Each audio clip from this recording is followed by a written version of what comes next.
ഈ തെരഞ്ഞെടുപ്പിൽ ഒരുപാട് സ്കോർ ചെയ്ത കുറേ ആൾക്കാരുണ്ട്, സ്കോർ ചെയ്ത കുറേ സംഭവങ്ങളുണ്ട്. അപ്പോൾ അവർക്ക് വേണ്ടിയാണ് ഈ ഒരു വീഡിയോ ഡെഡിക്കേറ്റ് ചെയ്യുന്നത്. അതിൽ ഒന്നാമത്തെ ആൾ വി ഡി സതീശനാണ്.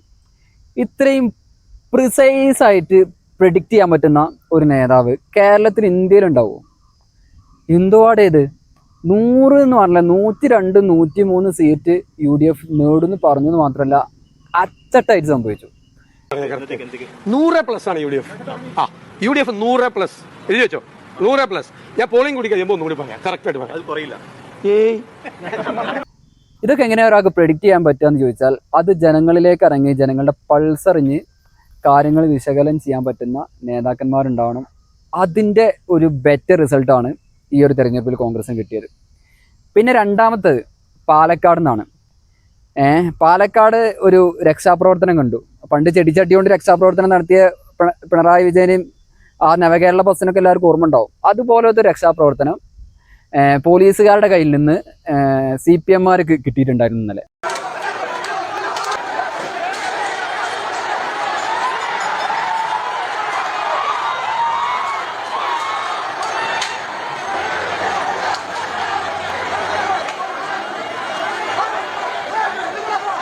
തെരഞ്ഞെടുപ്പ് കഴിഞ്ഞ് വിജയാഘോഷ റാലിക്കെതിരെ പടക്കോ കുപ്പിയോ എന്തോ വലിച്ചെറിഞ്ഞതിൻ്റെ പേര് കുപ്പിച്ചില്ലൊക്കെ വലിച്ചെറിഞ്ഞാണ്. അപ്പോൾ പോലീസുകാരെ അടിച്ച് തൂഫാനാക്കി പാർട്ടി ഓഫീസ് കണ്ട് അടിച്ച് കയറ്റിയിട്ടുണ്ട്. അപ്പോൾ ഇവർക്ക് ഭരണം മാറിയത് CPM-മാരെ അറിഞ്ഞിട്ടില്ല എന്നുണ്ടെങ്കിൽ മനസ്സിലായിക്കോളി. കോൺഗ്രസ്സുകാരും ലീഗുകാരും കുറേ ആൾക്കാരെ ടാർഗറ്റ് ചെയ്ത് വെച്ചിട്ടുണ്ട്. ഇപ്പോൾ കഴിഞ്ഞ ഇലക്ഷൻ്റെ റിസൾട്ട് കഴിഞ്ഞ് തൊട്ട് മുമ്പൊക്കെ പേരാമ്പ്രയിലും കുറ്റ്യാടിയിലൊക്കെ പോലീസുകാർ കയറി നിരങ്ങിയ കുറേ പെരാളൊക്കെ ഉണ്ട് അവിടെ.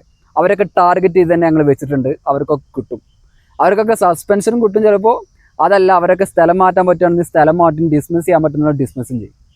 അപ്പോൾ കഴിഞ്ഞ 10 വർഷക്കാലം അടിച്ച് ഈ അതുപോലെ കുറേ ഷാഫി പറമ്പിൽ അടക്കമുള്ള മുതിർന്ന നേതാക്കന്മാർക്ക് മാത്രമല്ല കിട്ടിയത്. സൂരജിനെ പോലെ അടി കിട്ടിയ താഴെക്കടയിൽ നിൽക്കുന്ന ഒരുപാട് പ്രവർത്തകരുണ്ട്. അവർക്കൊക്കെ എണ്ണി പകരം ചോദിക്കുന്ന സമയമായിട്ടുണ്ട്. അപ്പോൾ കിട്ടേണ്ടത് ഒക്കെ പോലീസുകാർക്കും കിട്ടും, പാർട്ടിക്കാർക്കും കിട്ടും. അപ്പോൾ അതാണ് ഈ ഒരു വീഡിയോയിൽ പ്രത്യേകം പറയാനുള്ളത്. അപ്പോൾ അതിൻ്റെ ചില സൂചനകൾ പാലക്കാട് നിന്ന് വന്നു തുടങ്ങിയിട്ടുണ്ട്. ഇനി എവിടെയൊക്കെ പൊട്ടുന്നുള്ളത് നമുക്ക് എന്ത് ചെയ്യാം, കണ്ടറിഞ്ഞ് തന്നെ കാണാം. പോലീസുകാർക്ക് ഏതായാലും ചില പോലീസുകാർക്കൊക്കെ മനസ്സിലായിക്കണ് ഭരണം മാറിയിരിക്കണം. അതിൻ്റെ ഒരു റിഫ്ലക്ഷൻ പതുക്കെ കാണിക്കാൻ തുടങ്ങിയിട്ടുണ്ട്. എനിവേ, അടുത്തത് PC ജോർജാണ്. PC ജോർജും അദ്ദേഹത്തിൻ്റെ മോനും കേരളത്തിലുണ്ടാക്കിയ വർഗീയതയും മുസ്ലിങ്ങൾക്കെതിരെ ഉണ്ടാക്കിയ അപരമത വിദ്വേഷവും പൊട്ടിപ്പാളീസായെന്ന് മാത്രമല്ല, അതിന് അവിടുത്തെ ജനങ്ങൾ കണക്കിന് കൊടുത്തു. പെരൻ്റെ ഉള്ളിൽ നിന്ന് പെരയിന്ന് പുറത്തിറങ്ങിയിട്ട് ആൾക്കാർ തെറി വന്നിട്ട് എന്തോന്ന് കാര്യം, ആൾക്കാർ നാറ്റിച്ച് ഇറക്കി വിട്ടിട്ടുണ്ട്. പിന്നെ ഒന്ന് സംഭവം സ്മൃതി പരുത്തിക്കാടാണ്. റിപ്പോർട്ടർ ചാനൽ സ്മൃതി പരുത്തിക്കാടിന് കിട്ടുന്ന സൈബർ അറ്റാക്ക് ചില്ലറൊന്നുമല്ലായിരുന്നു. ഇന്നലെ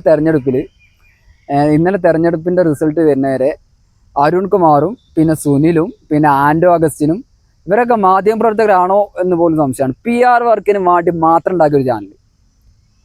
അവർക്കിടയിൽ സ്മൃതി പരുത്തിക്കാട് തുള്ളിച്ചാടാണ്. അതിൻ്റെ ഒരു വീഡിയോ കൂടി കാണാം.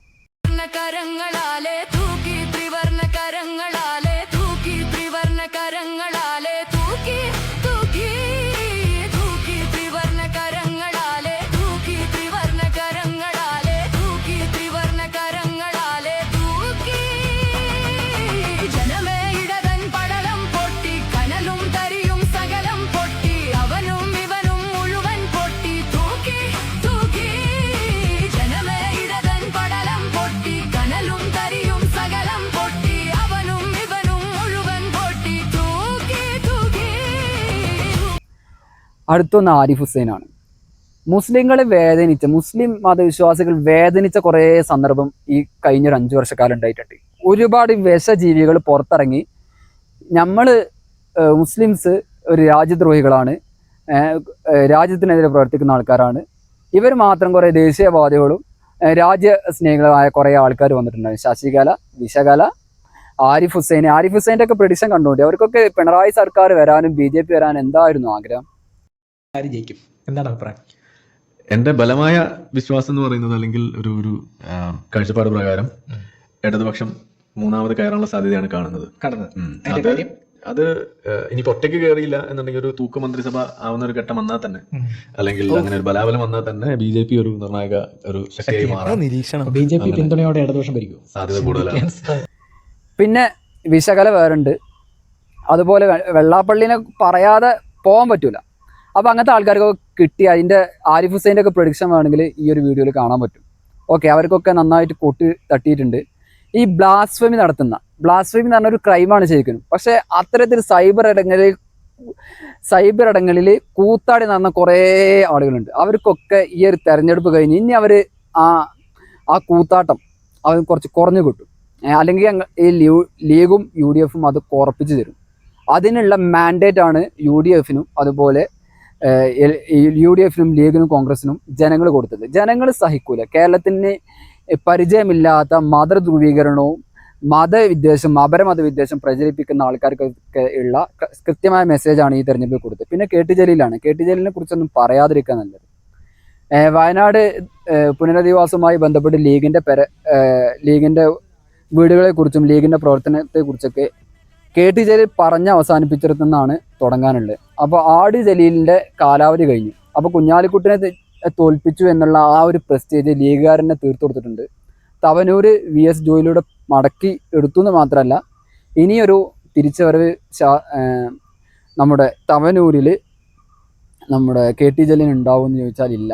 ഇനി വല്ല ഡോക്ടർക്ക് ആയതല്ലേ, ഇനി വല്ല കുട്ടികളെ പഠിപ്പിക്കാനൊക്കെ പോയി അങ്ങനെ എന്തെങ്കിലും ഉപജീവനം നടത്താൻ നോക്കുക, അല്ലാതെ വേറെ നിർവാഹമൊന്നുമില്ല. പിന്നെ പ്രധാനപ്പെട്ട ഒന്നാണ് ഫ്രെഡി ഫ്രാൻസിസ്. നിങ്ങൾ കേട്ടിട്ടുണ്ടാവും. ഇൻസ്റ്റ ഉപയോഗിക്കുന്ന എല്ലാ ആൾക്കാരും ഫ്രെഡി ഫ്രാൻസിസിനെ നന്നായിട്ട് കാണുന്നുണ്ടാവും. അപ്പോൾ ഇയാൾ കുറേ ഒരു സെക്കുലർ മുഖമായിട്ടാണ് വന്നത്. സാധാരണ മോദിനൊക്കെ വിമർശിക്കുമ്പോൾ സ്വാഭാവികമായിട്ട് കേരളക്കാർ ഒരുപാട് ഫോളോവേഴ്സ് വരും, അത് സ്വാഭാവികമാണ്. ആ ഒരു ഫോളോവേഴ്സ് വന്ന് അവസാനം പിന്നെ പിണറായി വിജയൻ്റെയും LDF സർക്കാരിൻ്റെയും PR വർക്കിന് വേണ്ടി മാത്രം നിൽക്കുക. അത് മാത്രമല്ല, KM ഷാജിൻ്റെ ഒരു പ്രസംഗം അത് സന്ദർഭത്തിൽ നടത്തിയെടുത്ത് മുസ്ലിങ്ങൾക്കെതിരെ ലീഗിനെതിരെ മതവിദ്വേഷം പ്രചരിപ്പിക്കാൻ വേണ്ടി 5-8 റീല് മൂപ്പര് ചെയ്തിട്ടുണ്ട്. അതിന് ഫ്രെഡി ഫ്രാൻസിസൊക്കെ കടന്നോടിപ്പോയിട്ടുണ്ട്. ഫ്രെഡി ഫ്രാൻസിസിന് ഡെഡിക്കേറ്റ് ചെയ്യുന്ന വീഡിയോ ആണ്. ഷാജിക്കെതിരെ വീഡിയോ ചെയ്തിട്ടുണ്ട്. പിണറായി വിജയനെ ഒക്കെ തോൽപ്പിക്കുക, 10-60 സീറ്റ് എവിടുന്നാണ് കോൺഗ്രസും UDF-ഉം പിടിക്കാന്ന് ചോദിച്ചത്. ശരിക്കും പൊട്ടന്മാരാണോ എന്ന് നമ്മളിങ്ങനെ ആലോചിക്കുക. എടാ, സിറ്റിംഗ് MLA-മാര് 40 പേര് എവിടെ തോക്കാനാ കേരളത്തില്? നിലവിലൊന്ന് കേരളത്തിന്റെ സ്വന്തം വീടിന്റെ പുറത്തോട്ടിറങ്ങണവർക്ക് കാര്യം മനസ്സിലാവും.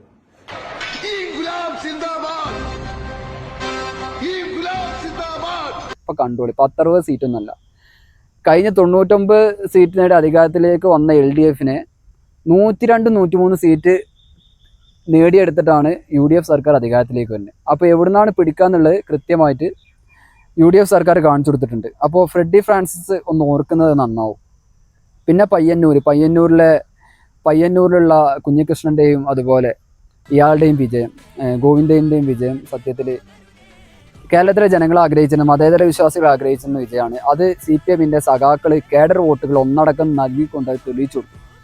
അപ്പോൾ അവർ ജയിക്കണമെന്ന് ആഗ്രഹിക്കാത്തൊരു മനുഷ്യൻ ഈ കേരളത്തിലുണ്ടാവില്ല. കുറച്ച് സൈബർ ഇടത്തിലെ കുറച്ച് ഞാഞ്ഞുള്ളികൾ മാത്രമാണ് അത്ര ആഗ്രഹമില്ലാത്ത ആളുകൾ ഉണ്ടാവുക എന്നാണ് ഞാൻ മനസ്സിലാക്കുന്നത്. പിന്നെ മറ്റൊന്ന്, നമ്മൾ ഒരു പ്രഡിക്ഷൻ നടത്തുമ്പോൾ പ്രത്യേകിച്ച് മാധ്യമ ചാനൽ മുതലാളിമാരും മാധ്യമ പ്രവർത്തകരും മനസ്സിലാക്കേണ്ടത്, നിങ്ങൾ ഡേ ടു ഡേ കാര്യങ്ങൾ അപ്ഡേറ്റ് ചെയ്യുന്ന ആൾക്കാരാണ്. അപ്പോൾ നിങ്ങൾ കൃത്യമായിട്ട് മനസ്സിലാവണം ജനങ്ങളുടെ പൾസ്. ആ ജനങ്ങളുടെ പൾസ് അറിയുന്ന 3 മാധ്യമ പ്രവർത്തകരെ ഞാൻ കാണിച്ചു. ഒന്ന് ദാവൂദ്. ഇന്ന് ഈ സമയമാകുമ്പോഴേക്ക് ഞാൻ ഈ രണ്ടാമത്തതിനുള്ള പ്രിഫറൻസ് കൂട്ടുകയാണ്. 100+ UDF വരാനുള്ള സാധ്യതയാണ് ആദ്യത്തിനേക്കാൾ കൂടുതൽ എന്ന പൊസിഷനിലാണ് ഞാനിപ്പോൾ നിൽക്കുന്നത്. എൻ്റെ ഒരു സെഫോളജിക്കൽ സ്കിൽ എത്രയാണെന്ന് തെളിയിക്കപ്പെടേണ്ട ഒരു തെരഞ്ഞെടുപ്പ് കൂടെയാണ്. ഇപ്പോഴും 76 സീറ്റുകൾ മിനിമം LDF-ന് കിട്ടാനുള്ള സാധ്യതയുണ്ട് എന്നുള്ളത് തന്നെയാണ് എന്റെ വിശ്വാസം. അതിലൊരു ഒറ്റ ടേക്കവേ മാത്രമേ ഉള്ളൂ. അത് അതാത് മണ്ഡലങ്ങളിലെ ജനപ്രിയ MLA-മാർ LDF-നെതിരായിട്ട് ഏതെങ്കിലും തരത്തിലുള്ള ഭരണവുമായി ബന്ധപ്പെട്ടുകൊണ്ടുള്ള ഒരു മടുപ്പുണ്ടെങ്കിൽ അതിനെ മറികടക്കും എന്നുള്ളതാണ്. 76 അതാണ് എന്റെ ടേക്ക് വിഷയത്തിൽ. അതിൽ മന്ത്രിമാരുണ്ട്, അതിലൊരു 4 മന്ത്രിമാരുടെ കാര്യത്തിൽ എനിക്ക് സംശയമുണ്ട്. അത് ഒഴിച്ചു നിർത്തിയാൽ ബാക്കി മന്ത്രിമാർ എല്ലാവരും വിജയിക്കാനുള്ള സാധ്യതയുണ്ടെന്നുള്ളതാണ് എന്റെ ടേക്ക്. ഓൺ മൈ റിസ്ക് ഞാൻ പറയുന്നത് 76 ആണ് എന്റെ 76 LDF. ഞാൻ പറയുന്ന ഒരു കാര്യം എന്ന് പറയുകയാണെങ്കിൽ വലിയ രീതിയിൽ സർക്കാരിനെതിരെ ഒരു ആന്റി ഇൻക്രിമെന്റ് സർക്കാരിനെതിരെ ഒരു ഭരണവിരുദ്ധ വികാരം ഉണ്ടെന്ന് ഞാൻ വിശ്വസിക്കുന്നില്ല. ഒന്നാമത്തെ കാര്യം, മൈനോറിറ്റി കൺസോൾട്ടേഷൻ നടന്നാൽ പോലും അത് ബാധിക്കുന്ന മണ്ഡലങ്ങൾ മലബാറിലെ മണ്ഡലങ്ങളാണ്. അത് ഓൾമോസ്റ്റ് എല്ലാം തന്നെ കോൺഗ്രസിന്റെ കയ്യിലിരിക്കുന്ന മണ്ഡലങ്ങൾ തന്നെയാണ്. അതുകൊണ്ട് വലിയ രീതിയിൽ അങ്ങനെ ഒരു പ്രശ്നം ഉണ്ടാവും ഞാൻ വിചാരിക്കുന്നില്ല. സർക്കാർ അധികാരത്തിൽ വരുമോ എന്നുള്ള കാര്യത്തിൽ ഒരു സംശയമില്ല. LDF സർക്കാരാണ്. 70-നും 75-നും ഇടയിൽ ഒരു നമ്പറിലേക്ക് LDF വരാനുള്ള സാധ്യത രണ്ട് പ്രാവശ്യം പറഞ്ഞു, മൂന്നാമത്തെ പ്രാവശ്യം 90-ന് മുകളിൽ UDF 90-ന് മുകളിലോ പോകുമെന്നാണ് സ്മൃതി വിശ്വസിക്കുന്നത്. ഇതാണ് ഇന്നിപ്പോൾ ചർച്ച. ദാവൂദൊക്കെ പറഞ്ഞിട്ടുണ്ടായിരുന്നു 100-ലധികം സീറ്റ് നേടി UDF സർക്കാർ വരുന്നു. അത് അച്ചട്ടായി വന്നു. പക്ഷെ മാധ്യമപ്രവർത്തകൻ എന്ന നിലക്കല്ല ദാവൂദ് ജമാഅത്ത് ഇസ്ലാമിന്റെ മൗദൂദി ചാനലിന്റെ ഒരു മുഖമായിട്ടൊക്കെയാണ് ഇവർ അവതരിപ്പിച്ചത്. ദാവൂദിനെ പോലെ തെരഞ്ഞെടുപ്പും പൊളിറ്റിക്സും വിശകലനം ചെയ്യുന്ന അത്രയും നല്ലൊരു മാധ്യമപ്രവർത്തകൻ വേറെ ഉണ്ടാവില്ല എന്നാണ് ഞാൻ മനസ്സിലാക്കുന്നത്. അത്രയും ഗഹനമായി ആയത്തിൽ പഠിച്ച് അവതരിപ്പിക്കുന്ന ആളാണ്. പക്ഷെ ദാവൂദ് എന്നുള്ള പേരുള്ളതുകൊണ്ടും ജമാഅത്ത് ഇസ്ലാമി എന്ന് കഴിഞ്ഞ 5 വർഷം പറഞ്ഞ് അദ്ദേഹത്തെ ഒരു തീവ്രവാദിയാക്കി മൗദൂദിയാക്കി അവതരിപ്പിക്കാൻ CPM ശ്രമിച്ചിട്ടുണ്ടായിരുന്നു. അപ്പോൾ പിന്നെ ഇനി CPMന്റെ ഒരു വാറോലുണ്ട്, PR വർക്കിന് വേണ്ടി മാത്രം ഉണ്ടാക്കിയൊരു ചാനൽ. അവരുടെ പ്രഡിക്ഷനാണ് 75 സീറ്റ് LDF വരും. സുനിലും പ്രഡിക്റ്റ് ചെയ്യുന്നു, ആൻഡോ അഗസ്റ്റിൻ പ്രഡിക്റ്റ് ചെയ്യുന്നു, പിന്നെ നമ്മുടെ അരുൺകുമാർ അയാളും ഇതൊക്കെ തന്നെ പറയുന്നു. അപ്പോൾ ഇവരുടെയൊക്കെ തറ നിലവാരം ജനങ്ങൾക്ക് കാണിച്ചു കൊടുത്ത കൂടി തെരഞ്ഞെടുപ്പാണ് ഈ കഴിഞ്ഞ തെരഞ്ഞെടുപ്പ്. അപ്പോൾ ഇതിനേക്കാൾ കൂടുതലൊന്നും പറയാനില്ല. അതുകൊണ്ട് ജനങ്ങളുടെ മാൻഡേറ്റ് മനസ്സിലാക്കുക, ജനങ്ങളുടെ പൾസ് അറിഞ്ഞ് പ്രവർത്തിക്കുക. മാധ്യമപ്രവർത്തകരും മാപ്ര വിളികളിൽ നിന്ന് മാറി നിങ്ങൾ മാധ്യമപ്രവർത്തകരായി മാറിയാൽ അതിൻ്റെ ബഹുമാനം UDFും അതുപോലെ കേരളത്തിലെ ജനാധിപത്യ വിശ്വാസികൾ എല്ലാവരും കൊടുക്കും. അല്ലാതെ വെറും മാപ്ര പണി മാത്രം എടുത്ത ആൾക്കാർ, മാപ്ര പണി മാത്രം എടുക്കാൻ വേണ്ടി ഇറങ്ങിയ ആൾക്കാരൊക്കെ ആ പരിപാടി അവസാനിപ്പിച്ച് പ്രവർത്തനത്തിലേക്ക് തിരിച്ചു പോകാൻ വേണ്ടി അഭ്യർത്ഥിക്കുകയാണ്. പ്രത്യേകിച്ച് നമ്മുടെ CPMന്റെ ചാണക്യ തന്ത്രവുമായി വന്ന നികേഷ് കുമാറിനൊക്കെ വീണ്ടും മാധ്യമപ്രവർത്തനത്തിലേക്ക് തന്നെ മടങ്ങിപ്പോയി ആ രാഷ്ട്രീയ പ്രവർത്തനം ഒഴിവാക്കി മാധ്യമപ്രവർത്തനം വൃത്തിക്ക് നടത്തുക. CPMന് വേണ്ടി പോരാടാതെ ഒരു മാധ്യമപ്രവർത്തകനായി മാറുക. ഇന്ത്യ വിഷൻ ചാനലൊക്കെ നന്നായിട്ട് റൺ ചെയ്ത ഒരു മുതലാളായിരുന്നു അത്. ഇന്നിപ്പോൾ എവിടെ കിടക്കുന്നു? ഏതായാലും ഇതൊക്കെ തന്നെയാണ് ഇതിൽ പറയാനുള്ളൂ, വേറൊന്നും പറയാനില്ല. എനിവേ UDF സർക്കാർ വരാൻ പോവാണ്. ഇനി മന്ത്രിമാരാരൊക്കെ മുഖ്യമന്ത്രി ആരാവും, അതിൻ്റെ ചർച്ചകളൊക്കെ വരാൻ പോകുന്നുണ്ട്. ഇൻഷാ അല്ലാഹ് ഒക്കെ അപ്പോൾ കാണാം.